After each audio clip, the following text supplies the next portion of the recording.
All right, so we're going to spend our time here tonight talking about this. I'm going to set some groundwork. I normally do this, and I was going to waive it, and I thought, no, I just need to do it.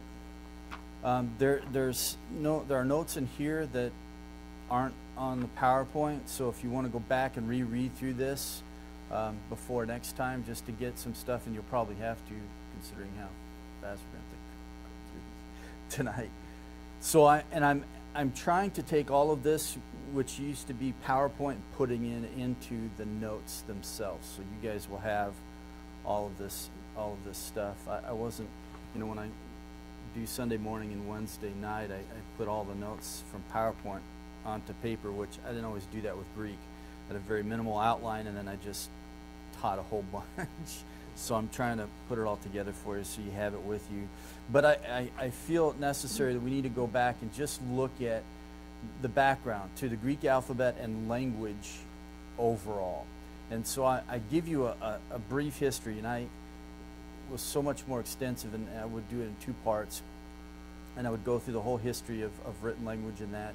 I think it's important for us to understand, one, the great privilege that we have to have what we have, the Greek text, but also just the way that God orchestrated history and everything to give us what we have in regards to the scriptures. And so some things that I wanted to highlight, some of these things we'll skip through. There are some points that I would just tell you, if you have a pen, just put a little asterisk next to it and that, and go back and ponder it. But I'll highlight some things that I think are really important in regards to understanding how language works and that. But one of the things that we need to understand is that language, whatever language you study, has history to it. And that's important for us to understand.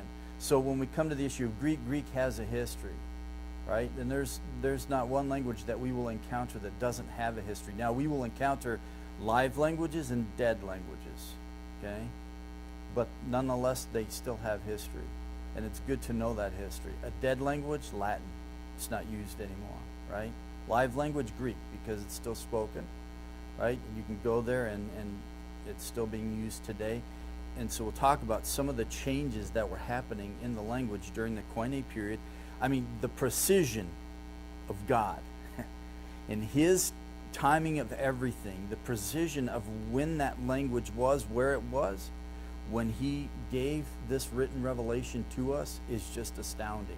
Some of the things that were happening in the language, there were participles that were coming into existence and ones that were going out. But this was at a period when there was a grouping of participles were so crucial to things that we have theologically that are revealed to us that we can know and understand. And in the moments, right, in which He decided to give this revelation is just so amazing to me. And we'll look at some of those significant things. So it's important for us to understand that there is a history to language. Unfortunately, the Greek, when it's studied, oftentimes it's studied in isolation from the rest of its history, as well as from the family of languages. So what I'm going to attempt to do, is we walk through this and get a grasp on Greek, is we're going to talk about some of the common things that happen through this particular family of languages. Talk about on Sunday, but you have with Greek, there was a propensity that if you had two consonants at the beginning of a word, they tended to put an E-class vowel in there, ectus, right? So they would put an E-class vowel in there. Well, Spanish does the same thing, escuela, estada. So there are common things that happen through this family of languages that once we understand that, right, like my having understood Greek, go to Russian, I could pick up the grammar really easily because there are common things to both of them because they're part of the same family. So the things that you will learn here principle-wise, you'll be able to apply these things to other languages if you go on to study other things, even Hebrew. There's some common elements to them all. So we'll talk about that. Although Hebrew isn't part of this same family of languages, there are common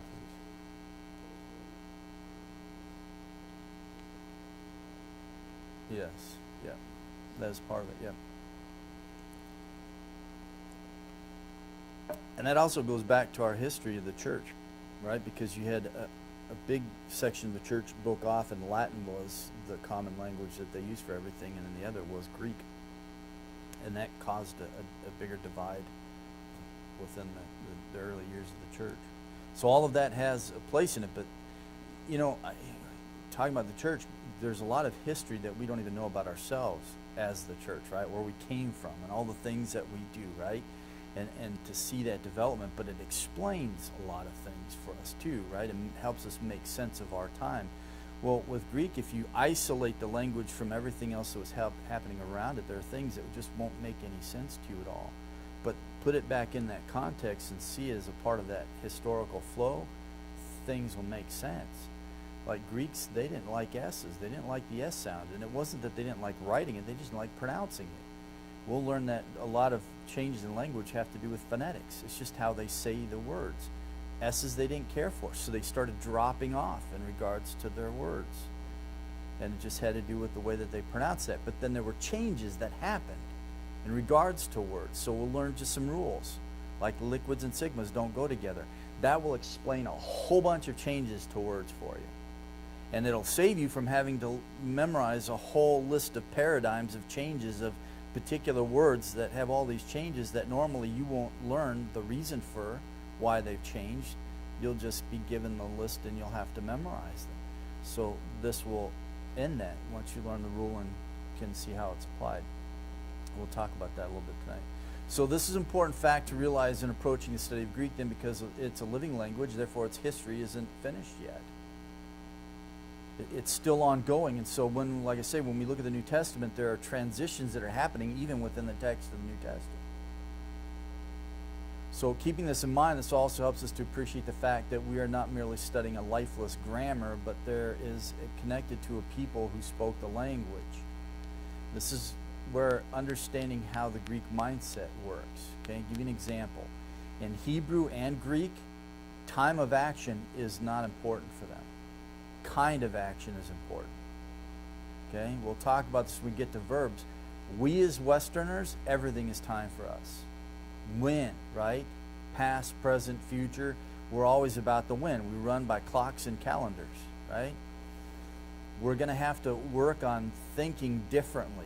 So Sunday, when you hear, or Wednesday night at Bible study, we'll talk about perfect tense, right? An action that is completed with the results continuing on, right? Into the present and on. That's what the Greek mindset is all about. The time element they're not concerned with. What kind of action is it? Is it completed? Is it ongoing, right? Is it completed with ongoing results? All of these are the things that are most important to them. Same with Hebrew. It doesn't mean that there isn't time involved at all, but that's secondary. Primary is the kind of action that takes place. So we hear present tense in our English mindset, Western mindset, we hear present and we think right here, right now, right? But not for the Greek mindset. Greek mindset is continuous action. It's ongoing. They can use it as something in the past that was ongoing and still ongoing, right? So there's different ways that they can use that. So we'll talk about the terminology we use and how it's been westernized, and we'll try to get a little bit more on the Greek mindset when we get to verbs and that. But so just to say, the more that we can start to think like them, the better. But this is what happens sometimes when you're studying Greek through quite a few grammars, is that there is a disconnect from the people that lie behind the language that's being used. The way that they thought. There's a thinking process that's involved, right? So this is important for us to understand. So Wolf, drawing on this, he makes this correct conception. He says then, dealing with the philology, this is talking about structure and development of languages and all this stuff. He says that philology is the biology of a nation. In other words, you can read the history of a nation by the vocabulary and the way that they speak. We can do that as Americans, right? So give an example of this played out in our own language. And hopefully you'll start to make these connections for yourself in regards to English and how we use terms. But when I was a kid, so we learned proper grammar. Bob and I went to the store, right? I was secondary, and there was still sort of this remoteness. Not me, but I, right? But now it's what? Me and Bob went to the store. Well, what was the shift? The shift was within our society, we became so self-centered that it has affected our vocabulary and our grammar. Now, we don't realize this a lot of times because we're just in life, we're living, we're acting, we're speaking, we're talking, communicating things, and these shifts are always happening though. Language is always changing. we as believers have to be cognizant of that, because we have to be aware of these shifts. Some of them are just a part of language. It's what it does. It changes, right? If it's a living language, it goes through change. It always happens. But we have to stop and ask ourselves, is this a good change or a bad one? Up front, me and Bob may not sound like a bad thing, but, right, it's a reflection of how we are as a society and where we're going. And I find that as a pastor, a lot of what our task is, and it's not nothing new to our time, but part of our task is just salvaging words that are being lost, vocabulary, crucial biblical, doctrinal, theological truths, right? The terms that are used and so on, is to hang on to those things. The world takes our vocabulary, redefines it, and gives it back, right? Even our scripture, they're doing that, giving us an interpretation of it, of what they think, and we need to take that back, not catapult it, but give its proper meaning and understanding, and then utilize that. But we just have to be acknowledging the fact that these things are happening around us, right? And so that affects the language. So Benfei said that speech is the truest picture of the soul of people. Even how we communicate, we reveal things to people about ourselves, right? Things that we choose and what have you. You know, it's funny because with my kids, if I'm talking about the beach back in the days when I surfed, and all of a sudden I start using some of that lingo from back then, right? We had vocabulary when we were kids. We have vocabulary based on things that we're interested in, right? We have this vocabulary that we use to describe ourselves, and even if we don't, aren't conscious of it, we still are communicating things to people about ourselves this way.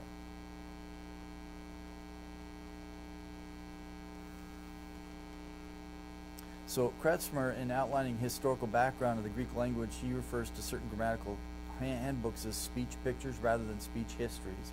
What I'm attempting to do is give you a speech history rather than just merely a picture.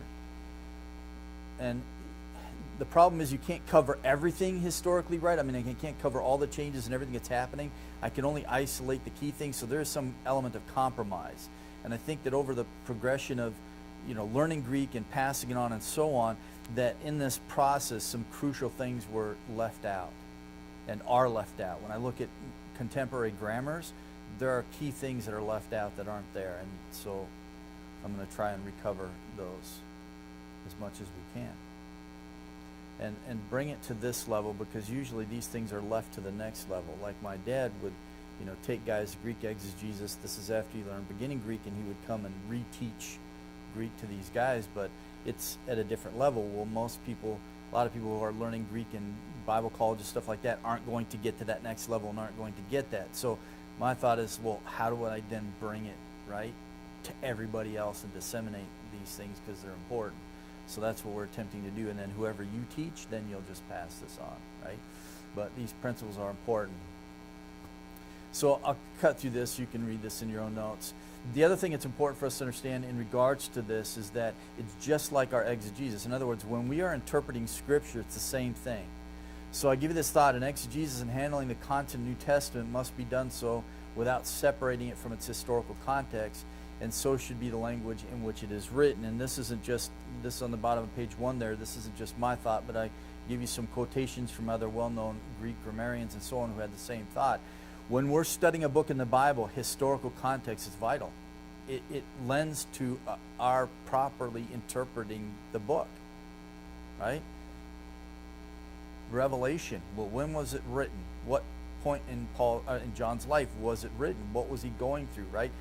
That helps us understand what was the purpose of it. The church was going through persecution at that time. He was on the island of Patmos. He was banished there, right? This was a discipline. This is when he's given the revelation that is there, and then he reveals it. What was the intent of Revelation? It was to encourage the church in the midst of persecution, that God still sits on the throne. And if you read through Revelation, that is an overriding idea that runs all the way through that book, is God is on the throne. He's in control of history. All of that is helpful in us interpreting Scripture. 1 Timothy chapter 1, or not chapter 1, but chapter 2, when he talks about the issue of the church. And he talks about the fact that the church then in chapter 3 is going to get into the behavior of elders and so on. And he mentions it being the pillar and foundation of the truth. Well, understanding that Paul writes that letter to Timothy, who's in Ephesus, right? Historical context. Ephesus had one of the 7 wonders of the world. It was the temple of Diana. It had these monstrous pillars that would uphold the shrine to these deities. People would come from all over the world to see. And Paul is drawing on this and saying that is a dead religion, worshiping dead gods. This is the true religion, as he talks about. This is the church of the living God, the pillar and foundation, not of falsehood, but of truth. Those who are reading 1 Timothy, sitting in the city of Ephesus, would understand the terminology and the description that he is using, and they would make the connection. But we're how many years away from that, right? We're in a westernized context. We don't necessarily have one of the 7 wonders of the world, right? We don't know what that's like. So historical context is important for interpretation. It is the same for language. So I just give you some statements from Dana and Manti and BDF, Blaster, Bruner, and Funk. Over and over, they make the same analysis, the same observation, that just as we do sound exegesis needs to be done within the historical context of the writing of a book, same with the language. You need to understand the history of it, the people, and so on, so that we handle it accurately. Because I'll tell you that we do westernize it. I can listen to some guys preaching, and the things that they do with the Greek, they put complete Western mindset on it. And it's really unfortunate. And the wrestle is for ourselves, right? Because I live in the same context. I have the same propensity to do the same things, right? So you really have to work to not do that. So the other thing is that understand that Greek is a language that has history. It's also not an isolated one then. So if you look on page 2 there, flip over at the top. Greek was not and is not an isolated language. This brings out the importance of comparative linguistics and grammar. This is something we'll get into. So I'm introducing this thought to you. Don't sweat it. Don't freak out if you don't know what I'm talking about. I'll explain all this stuff as we go along, right? One of the things that we'll do when we're learning the Greek alphabet is that we'll look at Sanskrit and the particular consonants used with that language. There's great understanding that we can gain understanding the Greek compared to the Sanskrit. Sanskrit was much earlier, and so those comparisons are vital for us. Julius Caesar, he understood the necessity of comparative grammar. So because in those days in Rome, Greek and Latin were both spoken, right? But predominantly the common language of everyone was Greek. So if he was going to send an edict out to the ends of the empire, he did it in Greek so everyone would be able to read it. But he understood that there was a relationship between the two, so he did a comparative grammar of it. So this isn't something that's unusual, but it's something that I think for some grammarians here in the West lost sight of. If you go anywhere else in the world, you're taught different languages when you're young. It's just a part of the culture. England was that way. When you went through schooling and you were really young, you would learn a couple of languages, right? One of them was Latin. But you would learn these foreign languages, and then you would have this sense of being able to handle language and use it and so on. You go to other places in the world, you have this. We're the only nation, right, for the most part, unless you've come from another place in the world, right? We're all unilingual, right? We just one language, unless we pick stuff up as we go along. Everywhere else in the world, they're learning several. It's just a part of the culture, the way that it is. So just to say that there is then when you start doing that, you start realizing that there are some things in common. So as you learn Greek, you will start to see things in English. And you will start to understand your own native tongue better and how to use it, right? But formal Sanskrit, they started this in the comparison. They started comparing with early Indian dialects and so on. Panini was one of the first, 4th century BC, who was doing this, and the things that he understood and came to understand about language is remarkable. But the impact, it just started filtering down through time, as you will, as those who went after them and started studying languages. The Roman and Greek grammarians, they focused more on words and sentences and how they're used. What was different about those who studied Sanskrit was the fact that they were focusing on the sounds. And this is important for us. This is a crucial thing for us in understanding how language works, is to realize that it's phonetically driven. we tend to see everything by how it's written, right? And this is how we digest language a lot. And this is how we learn it in school. But you have to understand that language is phonetically driven. In other words, just look at our own development in life. We start off as little kids. What did we learn? We learned how to speak words before we learned how to read them, right? We start picking up vocabulary from our siblings and our parents and stuff like that. We start putting things together, but a lot of that is before we even open a book and start reading it, right? The written part comes later. Well, somehow as we progress in our life, we focus more on the written and we forget the speech part of it, right? And I'll just tell you that most of the changes that happen in Greek words and any other word is phonetically driven.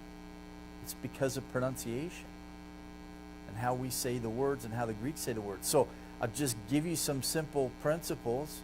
Liquids and sigmas don't go together. It's because of how you pronounce those two letters side by side. Sigmas drop out, and we have all of these changes that happen in words in Greek. Just learn that simple rule and the dynamic that it's phonetically driven, and a whole bunch of stuff will start coming clear, right?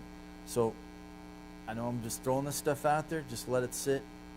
It will come back around, right? The other thing that's interesting is that Professor Alfredo Trombetti of Rome, he sought to link, so doing this comparative study, understanding a language had history and that it's connected. It's connected to a whole bunch of other languages, right? He started gathering this thought that there is this common tongue that lies behind everything. Now, Trombetti wasn't a believer. He was a linguist. But he started to see that as I start looking at these languages that are a part of a family, that there was a parent tongue behind it, and then you keep going back and keep going back. He believed that there was a common tongue that lies behind every single one. We know where that leads to, right? Tower of Babel. So even from understanding language, the more you understand it, there's an apologetic right there. You can go and defend your faith simply by, right, based on what you learn about language. But he saw that there was this ultimate thing behind there, so he wrote his book, The Unity of Origin of Language. And at first, he was being mocked, but as time went on, people started realizing there's a connection here. I mean, even if you just simply look at all languages, you realize that there are common elements to everybody, right? To every language that exists. There are common things that we can see.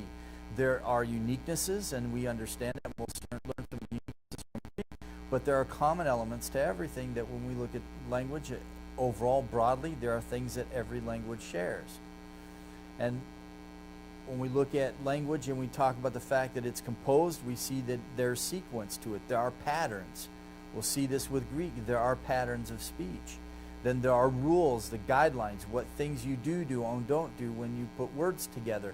Paul will violate Greek grammar, known, understood Greek grammar in Colossians chapter 2 because he's making a very crucial point. And as you read through it in the Greek, all of a sudden you get this point, you go, wait a minute, that's not a proper usage of, but he's making a point. And he's bringing our attention to that. So just to say that we will learn some of these patterns and sequence and so on. Part of it with Greek is about the cases. You can position words in different places for emphasis. The cases tell us things, but there is an understood, right, flow that happens there. So each language has its sounds. Each language is linear. Each language has specific patterns. Each one is unique. Thus, they're all similar. There's a common bond between every single language. And these are common elements. But then when you look at families, you start to see that there are common dynamics. We'll look at some of those. So living language goes through changes just like anything else. Everything is going to go through change. Greek is a living language, and so there's progression that's happening. There's change that is taking place.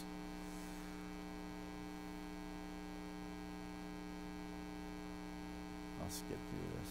You can read through this in your notes. So the vocabulary of Greek tongue must therefore be continually developing. There's new ideas, right? New words, new meanings, so on. So just keep this in mind as you encounter this. And like I say, there's an example that we'll look at in 1 Corinthians 11:22, where Paul uses one form and another form. One's older, one's newer, but they're the exact same thing, future tense. Just to tell you that because you're going to have Bible programs, they're not going to pick up on it. That's right. Because a lot of the Bible programs we have are written by Westerners, right? who studied Greek within a Western context with a Western mindset. Whatever they were poorly taught, they've just passed that on to somebody else, and so on and so on and so on, right? And so some of these deviations have sort of bled into everything, but it's just out there. I did that with Bible Works when I was teaching at the seminary overseas. My course of classes, I took on all the Hebrew, because one of the brothers that I was teaming with and started the school with, he was more capable of doing Greek, so he asked if I would do the Hebrews, and I said, fine, I'll take the Hebrew, which is my favorite language anyway. So I took the Hebrew and did that, and so I beginning to advance to all of that. So we got Bible Works program, and I was going through and running a running sort of dictionary for Zechariah. So this was advanced Hebrew, and I was going through, and so that way they could read through it and then just translate as they were going through Zechariah. And I went through Bible Works checking, because I knew it was what resource they had, and there were several times that Bible Works misparsed a word and stuff like that and passes this stuff on. So it just had to tell the students there and then let everybody know. So just to say that those things aren't infallible, right? They're great, they're tools, they're resources, they should be used, right? But just to say, the more that you can get a basic grasp of this, will help you in using of the tools more effectively. So we'll look at some of the changes, inflections, and things like that. There were a lot of these changes that were happening in the language and the movements that were going on. We'll talk about some of the rules that go, but like I say, most of it is just an issue of the way that the language was spoken. We see everything written, we understand everything written, but if we understand, this is an important thought, if we understand that the written is just speech, right? Put down so that not merely so you can see it again, so that you can hear it again. If you look at the early church, this is how they, right, interacted with the scripture, as letters were passed around and churches made their own copy, right? And these things circulated. The letter of Ephesians, right? It was meant to be a circular letter as the others. And as it's passed around and copies were made, they would read through the whole entire letter from beginning to end. Then the teaching of the word, they would read a portion of scripture and then expound on it, so on. But when they would get these letters, they would read through from beginning to end in one sitting. Well, when you do that, if you just take any book you want and just read it, take a short one, read it from beginning to end, you'll start noticing that there are repetitive words, like we talked about going through Jude, right? The word for condemnation and judgment, they share the same triliteral root. And as you read it, you'll hear the repetition of this word coming up over and over again. Well, that's because this is what they would do. They would listen to it being read. Most of the time we do what? We read it. We don't listen to it. So the more you can start thinking about the listening aspect, and that this is just speech, right, with symbols used to reflect that speech, the easier then the understanding of language will come to you, right? Because as my dad defines language, it's merely a series of signs and symbols by which we communicate, but it is to communicate a speech pattern that lies behind it.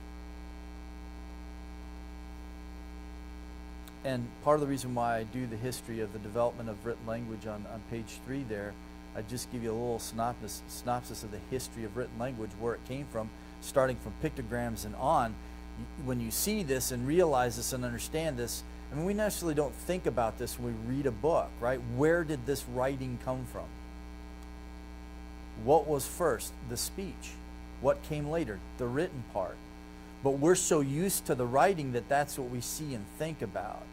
When we learn language, we need to think about speech. So if you notice in your notes there on the top of page 3, a couple points that I put there. First, the loss of sigma. This was commonplace in Greek. They didn't like the S sound.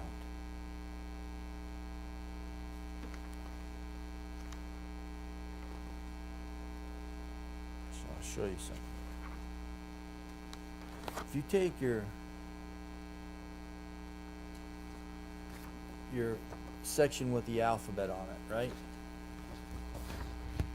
Page 2, go all the way down to the last letter, omega. right, on your alphabet. You see that? The last letter, omega. Okay?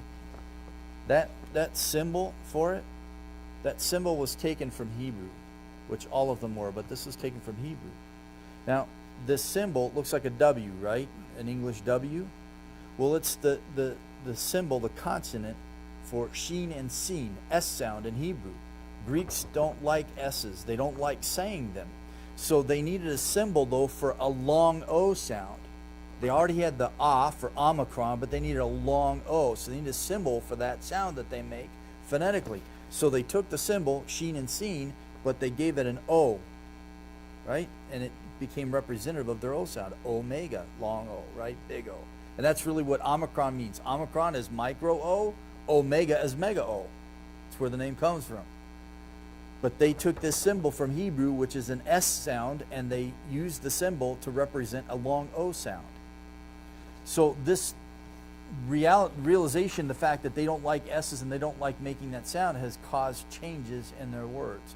Doesn't mean that there aren't any S's in their words. Yes, there are. But we started seeing, though, in the language as it progressed, that they start dropping off these sigmas, these S's, and in the place there was changes that happened in the words that had to happen when you lose a letter. When you lose a letter, something has to change in that word, right? So we'll talk about that.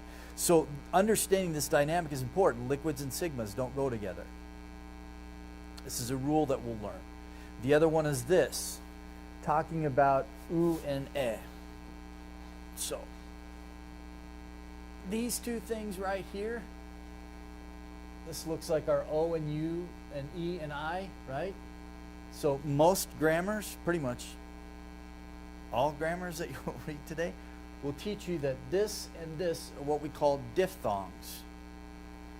And I know you don't know what diphthongs are right now, and I won't explain it to you, but I'll just tell you that during the time of Christ, they weren't diphthongs. They ceased to be that 100 years before. So the only way that we find this grouping of OU and epsilon iota is because there's a loss of a letter and there is a lengthening of a vowel. And these reflect that. And I'll talk about that. So just even in grammars, they teach you that these are diphthongs. They're not, right? And they take you down a pathway that will lead you to confusion. But I'll show you how over and over when we run across these, we will see, right, that actually this is what happened in language. So I'll give you an example.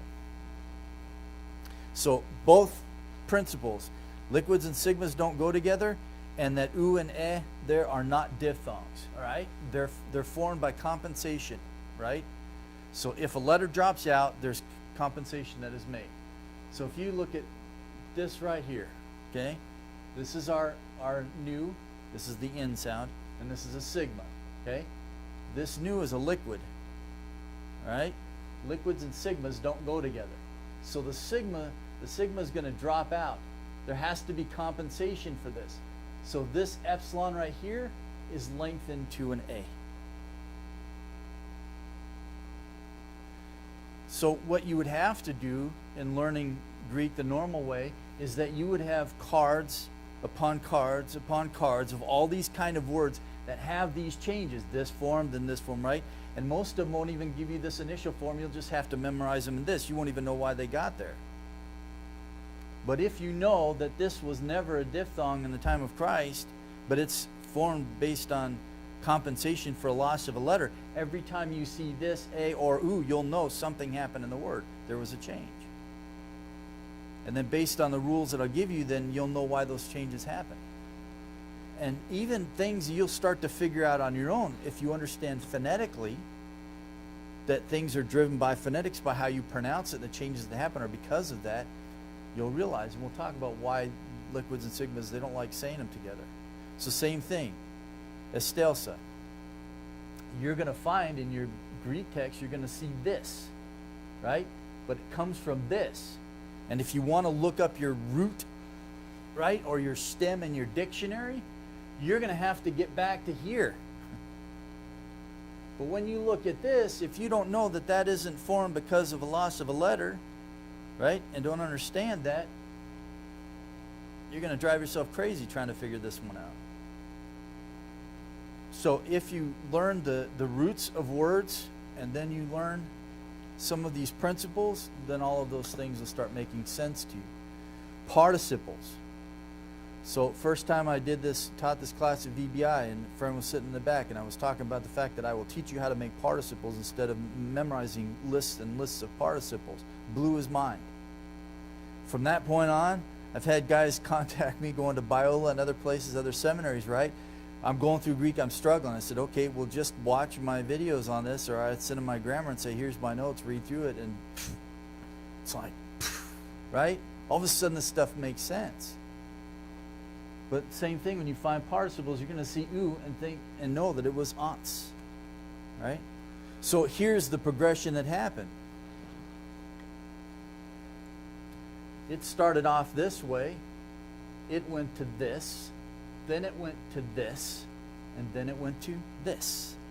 This is the form you're going to find in your Greek text. But you have to get back to the very beginning. Because when you read the text, you have to parse the words. You have to break it down. So when I talk about on Sundays or Wednesday night, and I say this is a participle, this is active voice, this is passive, all of these letters tell us something, right? They all tell us something.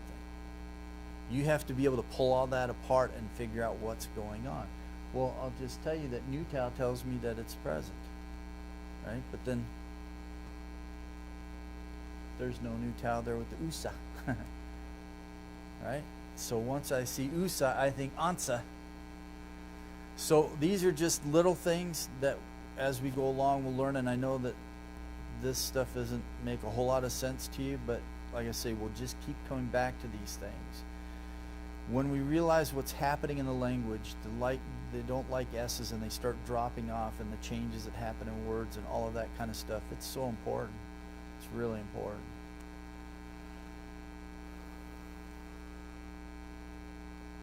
Some grammars will refer to these as improper diphthongs, and they're not, they're monophthongs. This also has bearing on how we understand them and how they work. This one actually, they used to be, was that next to this alpha, this little iota is what that is right now. It used to stand next to it, and then it dropped down underneath it and it ceased to be pronounced. So although you'll see it there, it doesn't have any significance pronunciation-wise. All of that stuff we'll learn why, right? But just classifying these things properly and understanding them properly will take you miles and gaining ground when it comes to the language. And again, most of our schooling, we're dealing with paying attention to books and writing, not so much to the physiology or the way that we speak. I mean, even, growing up in America and using English and all that, we spend so much time in book form and all of that stuff, but not a lot of time learning the whys and wherefores of why we speak, right? Until you're a parent, right? So I'm going to use Tristan because he's sitting here, but he would say, instead of saying grab, he would say grav, v. Well, if you look at B and V, they look radically different. The symbols look radically different, but they're exactly the same, actually. They belong to the same grouping. It's point of articulation. So if I say b, it's what we call bilabial. I put my two lips together, and it's plosive, b, right? V is also a labial, but it's a dental labial, v. So he just had trouble saying the b sound in combination with the rest of the word. So instead of saying grab, he would say grav. And you might sit there and think, oh, this is a huge problem. No, it's just simple. It's an issue of articulating, right?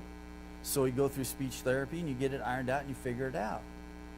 So you're going to see these changes. You'll see this letter go from this symbol to this symbol to go. They look radically different, right?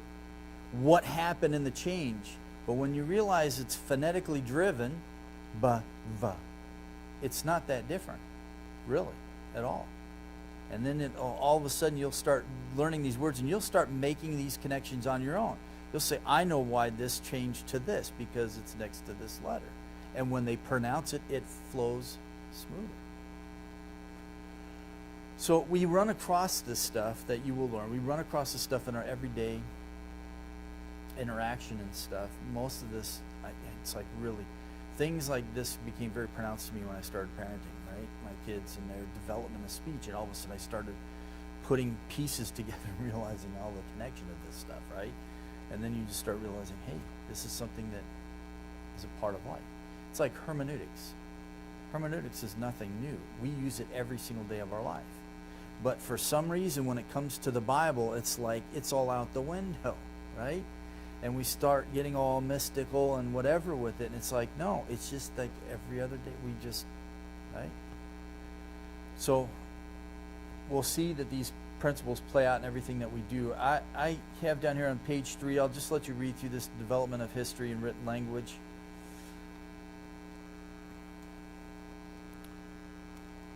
I'm going to leave that for you to go through. I've added some notes through this section just so you can know it. I've walked through the progression from pictogram and on, but essentially this is where everything started.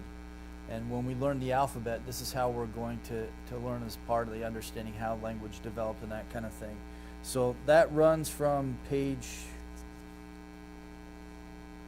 3, pages 4 and 5. So I give you a little synopsis of the change that happened. The alphabet for Greek came from the Phoenicians. They were they were the nomads of the sea. They took stuff and made it their own, and then they disseminated it wherever they went. And they were all about business. They ran the world swap meets is what they did. So they went everywhere, and wherever they went, they established an outpost, and they established like a swap meet. And people would come and sell goods, and they would get them, and then they would take them and sell them other places, and they would, people could experience different fruits and things like that from different parts of the world thanks to the Phoenicians. Well, they took a Semitic alphabet, which was a syllabary, and they took it and they turned it into an alphabet because they needed something to use to communicate, right, their spoken language with. That is where the Greeks got their alphabet from, was from the Phoenicians. So I just give you a little bit of a history of that. If you look at the top of page 5 here, I give you an example of how the Greek alphabet comes from the Hebrew. So it's just another way in which all language is connected. And the symbol for Aleph, it once was the symbol for an ox, and that was the symbol for it, and then it became its own existence as a particular letter to reflect a sound, right? So I just point that out to you because I remember some guy came to me and goes, oh, I listened to this guy and he was so amazing because he was talking about how Aleph means ox and how God is strong and mighty and all this stuff. And I'm like, no. The name has nothing to do with now what we have in Scripture, right? It's now just a symbol for a sound. It doesn't represent ox anymore, right? That's just the progression of language. So I give you that on pages 3 and following. Walk through that history. On page 7, I walk through the different types of language, isolating, agglutinative, and inflectional. I give you a brief explanation, and then I give you some examples from English on agglutinative. You know what? I'm going to jump there real quick.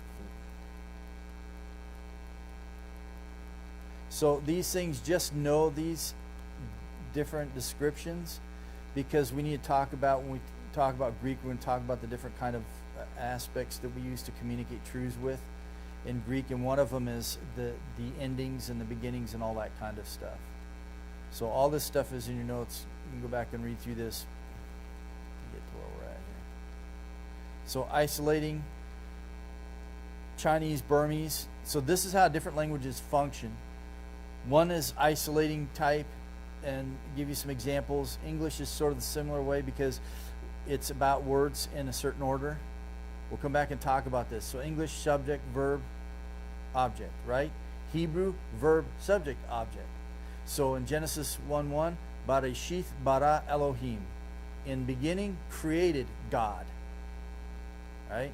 So that's their word order. So if they change that in Hebrew in any way, that's where the emphasis is in the sentence. Okay?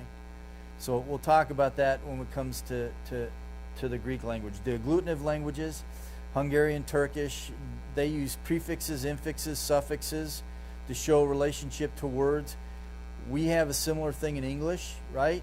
The word stable in English meaning able to stand, Sta comes from Greek. In Greek, histemi, but the triliteral root is sta. So if you look at Metzger's book, he'll talk about that. You'll see sta and then all the different words that are built off of that root. So our English word stable comes from that. It is able to stand. It's stable. So sometimes we don't think about this in our own language, right? But we have so many roots that go back to Greek, and even how our language works, we don't necessarily think about it so much, right? But you'll start making these notices. So the word establish, then, we have sta right in the heart of this, right? It is to make, able to stand. So X is apart, ish is to make, and there we have, right, the word. So as we talk about these things, you'll start picking them up in regards to English, but you'll start making these connections for yourself. And then that's when it gets exciting, because when you can start making those connections, then all of a sudden this language starts coming alive for you, right? And then you start getting into the text, and then it becomes really amazing. Inflectional, we'll talk about that as we get to the Indo-European languages. The division of the family. Now here's what's interesting. Just to look at, so you can see that this is a part of a family and it's all connected. All of these are Indo-European. They're all a part of the same family. Notice how every one of them, just the similarity, the word mother, right, that we have in English.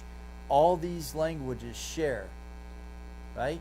There was a parent tongue that lies behind this, from which all of these languages got that word. Same with father, which I have it in your notes there. So father, the same thing. So there's actually an etymological dictionary that you could look at, and you can see numerous upon numerous upon numerous examples of this, of all these shared terms within these families. So in Russia, we did that. It's like all of a sudden you start realizing, wait a minute, we have a similar word. Did you borrow it from English? No, it came from the parent tongue that lies behind these two languages, right? And you start seeing that there is a connection with all of this stuff, right? And ultimately, as Trombetti thought, look, if we can compile everything together, we can go back to what that one common language was, which we know to be confused at the Tower of Babel. Awesome, right? This is cool stuff. So just to say we're all a part of this big happy family, and there's a connection with all of them. And then I give you at the end here, I walk through the different branches, and we'll talk about that. And if you really are interested in more of this, the connection to these different families, I can turn you on to some resources that you can go to and you can study more on. The other thing I do here in the notes, if you want to read through this for next time, is to walk through and look at the progression of the Greek language itself. So this is just the family and its relationship to the rest of the family, Indo-European. And then the next and the last part of the notes is dealing with the issue of just the Greek language itself and the different periods it went through. Because we are learning Greek from a particular period, and that is the Koine period. And this was started by Alexander the Great. All right. So, and I give you maps here, but I just got to tell you this. Here's the thing. So it's in your notes as I talk about the pre-Homeric period, page 10 at the top there. Okay. So here's the thing. So the Grecian people, they were all spread out everywhere. There were tribes, and because of the terrain, they didn't have a lot of interaction. Okay. They migrated down into this certain area. And if you look at a good map at Tower of Babel and look at the descendants of Noah and where they went, it's a great sense of seeing where the people groups travel to, right? So there is this migration. They come into this area and they settle, but there's ravines and all this stuff. Topography sets them apart and separates them. So you have all of these tribes situated in this one area, but there's very little connection with them. Now, there is the parent tongue that lies behind all of their languages, but they had their own variations and differences that happened over time, right? And how they would speak. It's the same thing here in the U.S. If you go down to the south, go to the East Coast, right? There are different ways we say the same words, right? But we're all the same people. So the same thing happened with them. So there was this attempt over and over to try and unite the Grecian people, and it just did not take. There were various times when this tribe would unite with this tribe in order to fight against a particular people group. You had the Thracians that came in, and so they were going to, Alexander's father was going to make a stand. He united the people somewhat, but not completely. But he had this vision. Alexander's father, he had this vision of uniting all the Grecian people together and making one massive empire. He couldn't pull it off, but his son did. And when Alexander came, he united the Grecian people, but he also united the language. There were all these different types of languages, and I run through them for you. You have the Ionic and Doric and Attic and so on. They had all these different variations of the Greek language. Parent tongue on all of them, but they all had their uniquenesses. Alexander brought them all together and confined them and brought them unified, right? So his came, the final dialect that they set on was Attic, which came from the Ionic. And so it became, so there was, with this fragmentation, Ionic was the strongest strain, the strongest dialect that held out. So when Alexander united them all, it was all around this Attic. And so there was this transition that happened, not just for them as a people, but also for their language. And then what he did was he sought that wherever he went, he wanted to take the Grecian culture with him. So he took his doctors, he took his historians, he took his philosophers, he took all of them and he brought them wherever he went, and he wanted to spread the Greek culture everywhere. Okay? So he has this meteoric rise, conquers the world essentially, and then dies, right? And then comes the Roman Empire. So I give you a map of the Roman Empire. Then the Roman Empire now takes all these peoples and unites them under one empire. So now you have this culture, you have this language, and now they're united under this political force, and that is when Paul and all the others in the early church lived, was in this time. So God, prophesying through Daniel, right? In Daniel, in his prophecy, prophesied about the coming of Alexander and what was going to take place. Alexander comes, he brings the Greek culture and the language, he unifies the language, he unifies the culture, and then he spreads it all over. And then Rome comes and conquers and sets up the empire. And now you have this free traveling all over the empire now, because Rome rules now. So now you have the Apostle Paul, who can go all over the place. Spain, you name it. He can take the gospel everywhere. And there is a common language that everyone is using, and that's Greek.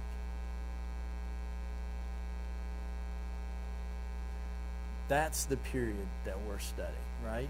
But understand that it's a part of something bigger. And as we go, I'll highlight the things that happened in regards to language. When we get to prepositions, there's a preposition that we find two of them in Scripture. The one came from the other. One was going out, the other was coming in and was going to place the other one.